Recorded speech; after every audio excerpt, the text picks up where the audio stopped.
ಮತ್ತು ನಾನು ಕೂಡ ಹಾಗೆ ಅಸೆಸ್ಮೆಂಟ್ ಇತ್ತು, ಅದನ್ನು ಕೂಡ ಹಾಗೆ ಲ್ಯಾಪ್ಟಾಪಲ್ಲಿ ಅಟೆಂಡ್ ಮಾಡಿಕೊಂಡು ನಾವು ಕೂಡ ಊರಿಗೆ ಬಂದ್ವಿ. ಹೇ ಗೈಸ್, ಎಲ್ರಿಗೂ ನಮಸ್ಕಾರ, welcome back to my daily vlog. ಇವತ್ತು ಊರಿಗೆ ಹೋಗೋದ್ರಿಂದ ಮನೇಲಿ ಸ್ವಲ್ಪ ಬೇಗ ಎದ್ದು ಕಸ ಗುಡಿಸಿ ಮನೆ ಒರೆಸಿ ನೀಟಾಗಿ ನಾನು ಕೂಡ ಫ್ರೆಶ್ ಅಪ್ ಆಗಿ ಒಂದು ಸ್ವಲ್ಪ ಹಾಟ್ ವಾಟರ್ ಮಾಡ್ಕೊಂಡು ಕುಡಿದೆ. ಏಕಂತಂದರೆ ಆಮೇಲೆ ಮರ್ತೋಗ್ತೀನಿ ಮಾಡೋಕ್ಕಾಗಲ್ಲ ಅಂತಂದ್ಬಿಟ್ಟು ಹಾಟ್ ವಾಟರ್ ಮಾಡ್ಕೊಂಡು ಕುಡಿದು ನಾನು ಕೂಡ ಒಂದು ಸ್ವಲ್ಪ ರೆಡಿಯಾಗಿ ನೀಟಾಗಿ ಪೂಜೆ ಎಲ್ಲ ಮುಗಿಸ್ದೆ. ನನ್ನ ಹಸ್ಬೆಂಡ್ ರೆಡಿ ಆಗ್ತಿದ್ರು, ಅಷ್ಟೊತ್ತಿಗೆ ನಾನು ಪೂಜೆ ಎಲ್ಲ ಮುಗಿಸಿ ಟಿಫನ್ ಮಾಡೋಕ್ಕೆ ಹೊರಟೆ. ನಾನು ಮರ್ತೋಗಿ ಮೊನ್ನೆ ದೋಸೆಗೆ ನೆನೆಸಿ ಹಾಕ್ಬಿಟ್ಟಿದ್ದೀನಿ. ಸೊ ವೇಸ್ಟ್ ಆಗುತ್ತೆ, ನಾ ಬೆಳಗ್ಗೆ ಟಿಫನ್ ತಿನ್ಕೊಂಡು ಹೋಗೋಣ ಅಂತ ನನಗೆ ಮಾತ್ರ ದೋಸೆ ಹಾಕ್ಕೊಂಡು ಮಿಕ್ಕಿದ ಫ್ರಿಜ್ಜಲ್ಲಿ ಇಟ್ಬಿಟ್ಟು ಹಸಿಟ್ಟು ನಾವು ಕೂಡ ಹೊರಟ್ವಿ. ಮನೆಯಿಂದ ಹೋಗಬೇಕಾದ್ರೆ ಆಟೋಲ್ಲೇ ಹೊರಟ್ವಿ. ಅಲ್ಲಿಂದ ನಮ್ಮ ಆಂಟಿಯವ್ರ ಮನೆ ಹತ್ರ ಅಲ್ಲಿ ಆಟೋ ಹಾಕ್ಬಿಟ್ಟು ನಾವು ಕಾರಿಂದ ಬಂದ್ವಿ. ಏಕಂತಂದರೆ ನಾವು ಫ್ಯಾಮಿಲಿಯೆಲ್ಲ ಹೋಗ್ತಿರೋದ್ರಿಂದ ಆಟೋಲ್ಲಿ ಜಾಗ ಸಾಲಲ್ಲ ಅಂತ.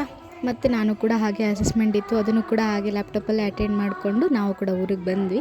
ಊರಿಗೆ ಬಂದು ಇಲ್ಲಿ ಯಾರೂ ಇರೋಲ್ಲ, ಸೊ ಆದ್ದರಿಂದ ನೀಟಾಗಿ ಮನೆಯೆಲ್ಲ ಒಂದು ಸ್ವಲ್ಪ ಕ್ಲೀನ್ ಮಾಡಿಕೊಂಡು ನಾನು ಕೂಡ ಇಂಟರ್ನ್ಶಿಪ್ ಇದೆ ಅಲ್ವಾ, ಮಿಸ್ ಮಾಡೋಕ್ಕಾಗಲ್ಲ, ವರ್ಕ್ ಫ್ರಮ್ ಹೋಮ್ ತೊಗೊಂಡಿದ್ದೆ. ಸೊ ಅದನ್ನು ಮಾಡಿಕೊಂಡು ಮನೆ ಕೆಲಸನೂ ಮಾಡಿಕೊಂಡು ಅವಾಗವಾಗ ಫ್ರೀ ಸಿಕ್ಕಿದಾಗೆಲ್ಲ ಮಾಡ್ತಾಯಿದ್ದೆ. ಸೊ ನಿಮಗೆ ಹಾಡು ಕೇಳಿಸ್ಬೋದು, ನಾನು ಊರಲ್ಲಿದ್ದೀನಿ, ಸೊ ಸ್ವಲ್ಪ ಡಿಸ್ಟರ್ಬ್ ಆಗುತ್ತೆ, ಇಗ್ನೋರ್ ಇಟ್. ಸೊ ನಾನು ಕೂಡ ರೆಡಿಯಾಗಿ ಹಾಗೆ ನಾವು ಕೂಡ ಹೊರಟ್ವಿ. ಹೋಗಿ ಅಲ್ಲೆಲ್ಲ ಫುಲ್ ದೀಪಗಳೆಲ್ಲ ಮಾಡಿದ್ವಿ. ದೀಪ ಅಲ್ಲ, ಕಳಶ ಅಂತ ಹೇಳ್ತಾರೆ, ದೇವರ ಪ್ರತಿಷ್ಠಾಪನೆ ಆಗ್ತಿತ್ತು. ಸೊ ಇಷ್ಟ ಆಗಿತ್ತು ನನ್ನ ಡೈಲಿ ವ್ಲಾಗ್ ಅಂತ ಹೇಳ್ತಾ ಬಾಯ್ ಎಲ್ರಿಗೂ.